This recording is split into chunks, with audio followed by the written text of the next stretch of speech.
Good afternoon, Jamaica. Welcome to Gleaner's Sportsunwrapped, the weekly online sports review. I'm Leighton Levy. This week we follow up on last week's major development with Robert Bryant stepping down as the CEO of the Jamaica Cricket Association, leaving the association in a bit of a lurch as elections approach. Now, this week we tried to find out how did the board get there in the first place?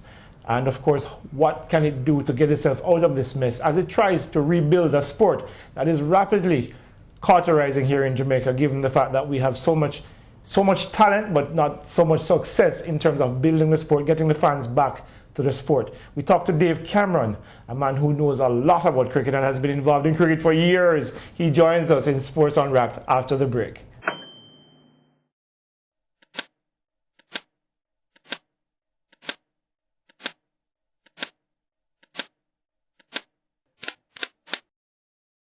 Welcome back to Sports Unwrapped. As I said before, I'm Leighton Levy. Welcome to the show. This week, interesting information. Robert Bryant stepped down last week as CEO. He will continue, however, until March, by which time the Jamaica Cricket Association hopes to find a replacement. With me today is Dave Cameron, who is a former treasurer of the Jamaica Cricket Association. He's president of the Kensington Cricket Club, and of course, a vice president of the West Indies Cricket Board. He joins us now to tell us what he feels brought the board to this point in the first place, and how do they get out of this mess. Dave, welcome to Sports Unwrapped. Good afternoon, viewers. It's a very sad time in Jamaica cricket to see what is happening. When Paul Camden and myself actually joined the Jamaica Cricket Board at the same time, maybe about 10 years ago, and when we got there were no resources at the Jamaica Cricket Board. I joined as the assistant treasurer and then graduated into the role of treasurer. And it's interesting that Paul and I actually built up the resources of the JCA. Unfortunately, 2 years ago, I moved on. And now to see that we're back to a state where the resources of the board has been depleted. And the reasons for that are very simple. In the last 2 years, Paul has tried to professionalize the board, and he has gone out and had hoped that corporate Jamaica would have responded accordingly, and that didn't happen. And I think the board, in its wisdom, did not make the prudent decisions early enough not to go ahead with some of the programs. And might I add that all the programs have been approved by the entire board. So it's interesting to now see the division within the board saying that the president is the one who has made these decisions. Because as far as I'm aware, the entire board was part of that. So I am hoping that they will come to their senses at some point. I think losing Robert Bryant is a major blow, and I hope if they can actually get back to an even keel at the JCA, that maybe Robert will revisit his views. But as a former member of the board itself, how did it get to this fractious nature? I mean, there's talk about the carryover from the last elections when Paul won by a small margin over Courtney Walsh, who was campaigning for president at the time. But how did the division get so wide on the board itself? The board has always been fractious, but not to this extent. And even under the Jackie Hendricks-led board, where I served as treasurer, it was never a unanimous situation. It was always a majority. But we would have our dissensions within a board meeting, and once the board took a decision, then we would carry on. It has never degenerated into what has happened. And my understanding is that even before that, there were always factions within the board. And if you note, it's almost coming from a certain set of clubs and parishes that there is this division. So it is the Kingston clubs versus more rural, or the more successful teams versus the not so successful teams. I'm not sure exactly how we got there, but that has been the case. And the truth is, having been on the outside now, I've been able to appreciate a little bit more. And Paul based on some of the things that he's done, has tried to mend those fences, because some of the things that he has done, truthfully, as somebody in Paul's camp, I probably would not have reached out to like a Mr. Lindell Wright in the way he did.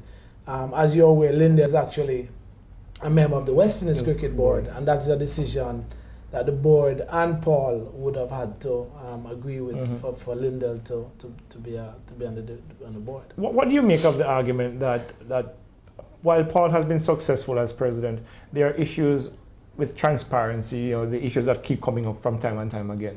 Are those credible criticisms, or is this just another element of the fractious nature of what exists within the Jamaica board? That is very interesting, because there are other members of the JCA that they are not. The issues as I have heard with Paul Campbell, the president, are more innuendos rather than facts. It's more trying to taint his reputation rather than having facts that says, Paul, you've done X, Y, and Z. In my view, if there are evidences that he has done, etc., then Paul needs to stand by those. But there are other members of the team, the opposition, that have done things, that have come to the board, factual stuff, that have not gone out on the street, because we manage the board in such a way that we have issues within, we deal with them and we move on. There are people who have managed teams for years that have never made any returns on the funds that we give them to manage the teams. And we've never made this a public issue, because we feel we can deal with it within the board. And once the board has taken a decision, we move forward. Is there any way back from this point now? Is there a way to mend the fences to make the board effective once more and to build the sport back the way to a place where it deserves to be? I am not so sure. I mean, I've listened to the president speaking and even last night on a program, and I know he wants to try to mend fences, but a lot has been said. And we're all humans, and so it's going to be very difficult to move from there. I think to get the JCA back to being an effective board, I think we're going to have to go to some kind of a slate where if Mr. Campbell is the president, then he gets to choose the people who he will work with. If Mr. Wright is the president, then he gets to choose the people that he will work with. That way, you can provide a coordinated effort to corporate Jamaica, which is required to make the JCA successful. So you're talking about the overhaul of the system in terms of... Yeah, you may have to look at the Constitution, and I'm not so sure that you actually need to look at the Constitution. I think if both teams agree, and even in the last election, it was being suggested, we had the Courtney Walsh-led team and the Paul Campbell that, listen, we just vote for the president and vice president, and the team would then assume the rest of the executive positions. You wouldn't necessarily have to go that way on the board, because you want to have dissenting voices. You want to get constructive criticisms at all times, but certainly where the decision making is important, you really don't want to have to be trying to put a program forward and have to be trying to convince 20 members that this is the way to go. Looking at the standing down from the board, Jamaica's cricket, like cricket across the region, we are struggling to get fans back to the sport. This, of course, doesn't help the fans to ingratiate themselves with the sport, but is there a way in which we can get the fans back out at watching cricket? If we see Marlon Samuels doing well, other Jamaican cricketers doing well, Chris Gayle is an icon almost locally and regionally. How do we get the fans back to the sport? Well, Leighton, that is not I don't think that's an answer for the Jamaica cricket. I think it's more wider for West Indies cricket. And what are we doing at the West Indies Cricket Board to try and get more fans back out to the game? We've tried the 2020. I think it's been hugely successful in terms of where it's been staged in Barbados, in Trinidad the year before. We've seen good support. My understanding as well, on television, it was well watched across the region. we're just competing with so much different sports, so many different activities, that we have to admit that we're only going to get spectators coming out at a higher level.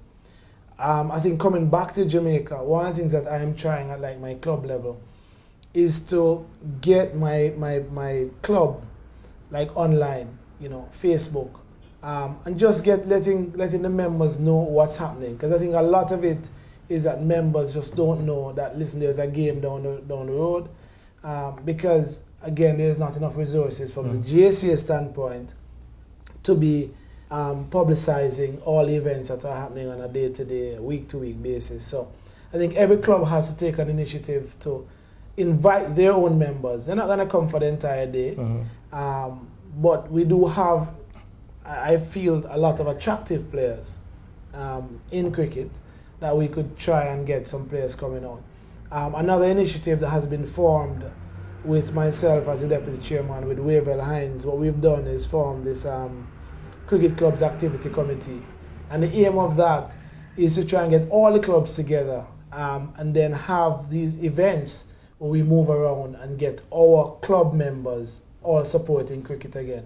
So maybe some of those initiatives will assist in getting spectators out to the club level. Until the West Indies start winning again, we're not going to see people coming out to the West Indies Cricket Board level. And we have some initiatives working on that we hope will be able to get us close to the top, if not at the top, in the next 3 to 5 years. Given that, and we mentioned that was on very critical points that you just raised, but one final question, because we're out of time.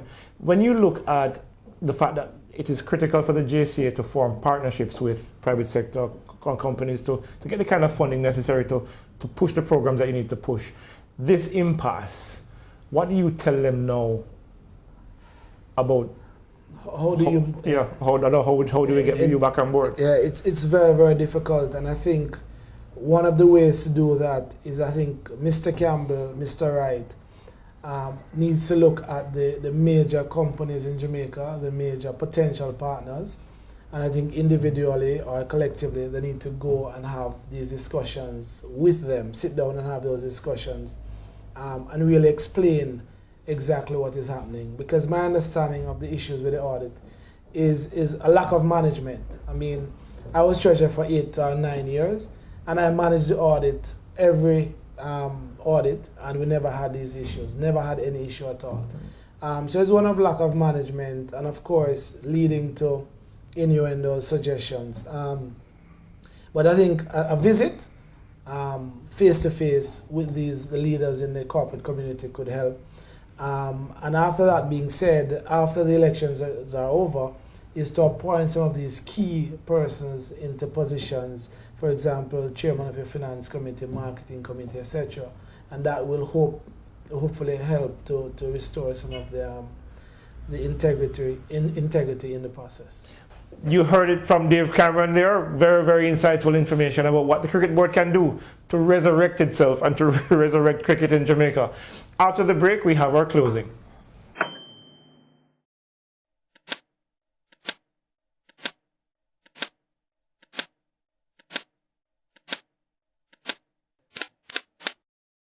Welcome back to Sports Unwrapped, folks. Of course, that's it for this week, but we couldn't go without telling you, first of all, that you can see us at JamaicaGleaner.com, and you find the Sports Unwrapped logo. Click on it and you'll see this video. Of course, you can send us your emails at sportsunwrapped@gleanergm.com, and of course, you can see my blogs at gleanerblogs.com.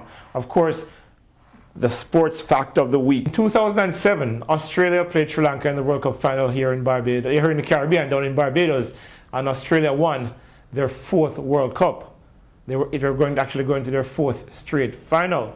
However, it was the first time that the same 2 teams were meeting in the final for the second time in the World Cup. But the fact is that they met back in 1996 when Sri Lanka beat Australia in that final to record their only win in the World Cup, in their 2nd World Cup final. Of course, Australia was losing in the World Cup final for the first time. So that's your sports facts of the week. The fact that 2007 saw the first time that the same 2 teams were meeting in the World Cup final for the 2nd time. That's Leighton Lee. This is Leighton Levy saying goodbye for now. And this has been Sports Unwrapped, and be a good sport.